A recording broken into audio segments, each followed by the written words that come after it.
Si tu pratiques la course à pied ou bien des randonnées ou tout simplement un sport qui nécessite des changements d'appui, des changements de direction, tu es sans doute sujet à certains types de blessures. Aujourd'hui, je vais te présenter quelques exercices pour les éviter, mieux performer sur ton sport, mieux appréhender la discipline et pouvoir perdurer le plus longtemps possible. Alors, avant toute chose, vous allez remarquer quand je vous présente les exercices, je les fais pieds nus.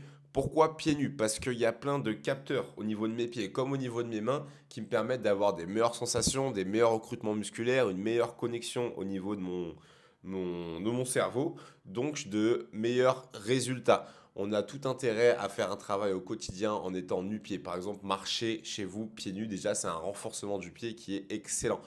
Si vous avez un petit peu honte ou si vous êtes en salle de sport, vous n'avez pas envie de vous mettre pieds nus, mettez-vous en chaussettes, ça restera 1000 fois mieux qu'avec vos baskets. Allez, on est parti. Premier muscle qu'on va travailler ensemble, ça va être les mollets. Pourquoi avoir un mollet renforcé? Ça peut servir tout simplement déjà lorsque je cours. Si mes mollets sont trop faibles et que j'ai des problèmes au genou, ça peut être lié. D'accord? Je crois que, alors à prendre avec des pincettes, mais les mollets absorbent 20 à 40% du choc, il me semble, lors des impacts. Donc, intérêt énorme à les bosser rien que pour ça. Même sur une montée en montagne, plus vos mollets seront puissants, plus la poussée sera simple. Même sur une descente, d'accord? Les mollets, ils ont un rôle excentrique. C'est eux qui vont vous aider à freiner la descente pour ne pas débouler la pente tout simplement. Des blessures peuvent venir si vos mollets sont trop faibles. Du coup, on a vu ensemble, il peut y avoir des douleurs, des pathologies au niveau du genou ou derrière la jambe tout en bas au niveau du tendon Achille. On peut avoir des tendinopathies parce que le mollet absorbe pas assez de choc. Donc pour le tout premier exercice pour mes mollets, niveau matériel très facile, il vous faut un rebord. Ça peut être un canapé, ça peut être votre lit, ça peut être une chaise, ça peut être un banc. Je mets mon pied par-dessus, la jambe devant, plus ou moins 1 mètre.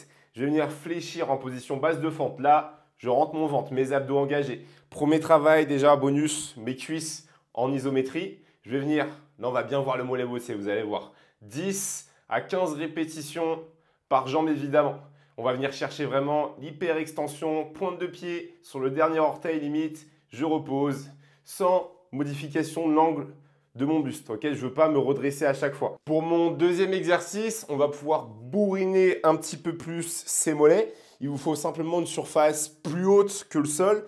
Voire même, on va faire ce mouvement. Je pourrais déjà le faire au sol. Si vous n'avez rien, c'est déjà super intéressant. Vous pouvez empiler 1 livre, 2 livres, quelque chose pour vous surélever, pour avoir plus d'amplitude sur la phase où on va descendre. Ça va être hyper intéressant.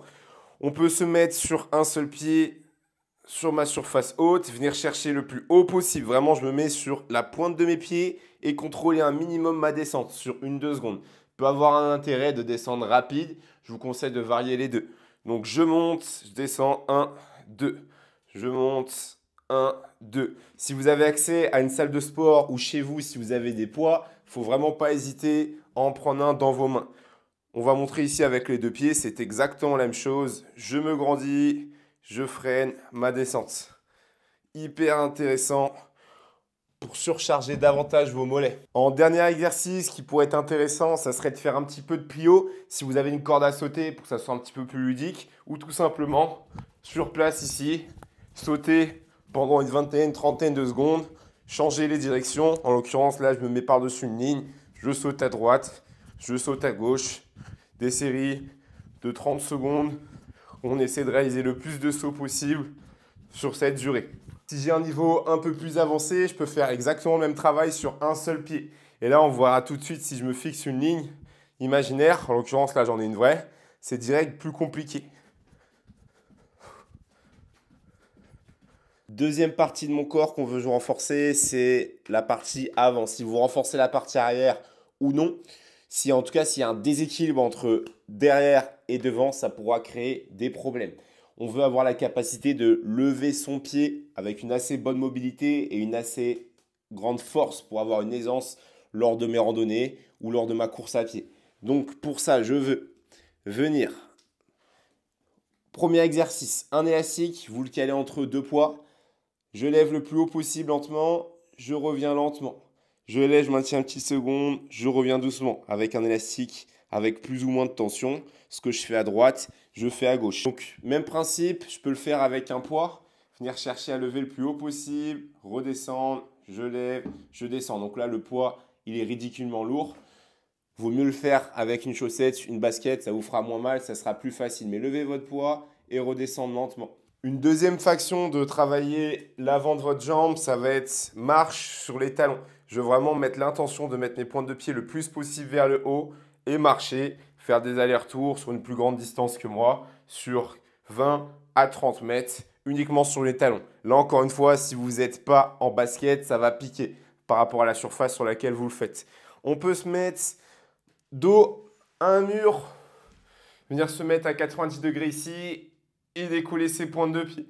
Maintenir ici le plus haut possible. Vous allez sentir une grosse difficulté sur cette zone-là. C'est ce qu'on veut. Je fais 20 à 30 secondes. Mettez vraiment l'intention, encore une fois, lever le plus possible pour que ça fasse mal. On va passer au dernier muscle dont on va parler dans cette vidéo. Au passage, je ne parlerai pas des quadriceps, des ischios, même s'ils sont très importants. Moi, je vais plutôt parler des muscles un petit peu oubliés. Là, on va parler du moyen fessier. Mon moyen fessier, il va avoir un rôle, si vous voulez, pour pas que mon genou rentre vers l'intérieur. Si mon genou rentre vers l'intérieur, en torse, je suis dans une position où je ne suis pas fort, donc je suis à risque de blessure. La capacité de mon moyen fessier, justement, c'est de conserver ce genou dans son axe. Premier exercice, step up. Encore une fois, je pourrais le faire sur mon canapé, sur mon lit. Sur une chaise, à mon humble avis, ça serait plus intéressant car plus compliqué. Elle serait un peu plus haute et plus stable.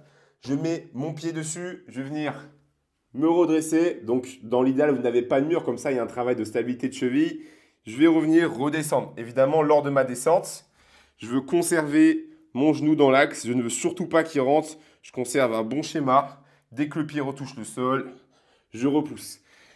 Ne mettez pas une grosse impulsion avec votre jambe d'appui, surtout si vous n'avez pas de poids à rajouter. Je vais venir vraiment déporter mon poids vers l'avant, pousser en un seul temps, redescendre avec du contrôle. Ce que je fais de la jambe droite, je fais de la jambe gauche, toujours sur une fourchette de 8 à 12 répétitions par jambe. Dernier exercice, on va s'équiper d'un élastique, on va travailler ses abdos en même temps. Toujours sur le fessier, vous le mettez juste au-dessus du genou. On va mettre un avant-bras au sol, je vais poser seulement pied, genou en contact avec le sol, avec mes tibias, me redresser. Une position où mes hanches sont hautes, je vais venir ouvrir cet élastique le plus possible. Là, je dois sentir tension dans mon fessier. Je redescends. Gardez bien les hanches hautes. Respirez. Je ne veux pas avoir mon buste penché ici, d'accord? J'ouvre ça, j'ouvre mes hanches qui regardent en face de moi. On va travailler sur une fourchette un peu plus haute ici, de 10 à 15 répétitions par côté. Donc voilà, vidéo terminée. En ce qui concerne les exercices, le nombre de séries, le nombre de répétitions, on reste sur un format très classique. 3, 4 à 5 séries de 6, 8, 12, voire 15 répétitions. À vous d'incorporer du volume progressivement. Si vous n'avez jamais travaillé dans ces axes, ne partez pas sur que des séries de 15 ou des séries de 6 avec des charges super lourdes. Okay, je vous invite vraiment à travailler avec la sensation. Allez-y progressivement, 1 à 2 fois semaine. Vous faites déjà ça même une fois toutes les 2 semaines, c'est déjà mieux que rien. Allez, je vous souhaite un bon renforcement. Si vous avez des questions, n'hésitez pas à les poser dans les commentaires. On like, on partage, on s'abonne et je vous dis à la prochaine.